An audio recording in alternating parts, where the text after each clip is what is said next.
আজকে আমরা নবম শ্রেণীর ইতিহাস ও সামাজিক বিজ্ঞান বইয়ের 18 নম্বর পৃষ্ঠের কাজের সমাধান করব। দেখো এখানে একটি ছক আছে, ছকটি পূরণ করতে হবে।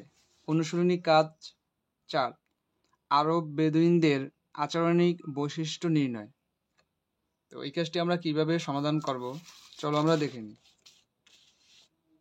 অনুশীলনী কাজ 4, আরব বেদুইনদের আচরণিক বৈশিষ্ট্য নির্ণয়।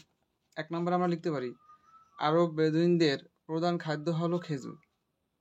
2 নম্বর লিখতে পারি আরব বেদুইনরা উপজাতির আনুগত্য এবং আত্মীয়তার বন্ধনকে গুরুত্ব দেয়।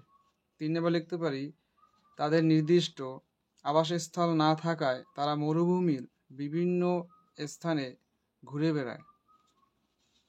তো আশা করি তোমরা বুঝতে পারছো। এতটুকুই ছিল তোমাদের 18 নম্বর পৃষ্ঠার কাজের সমাধান।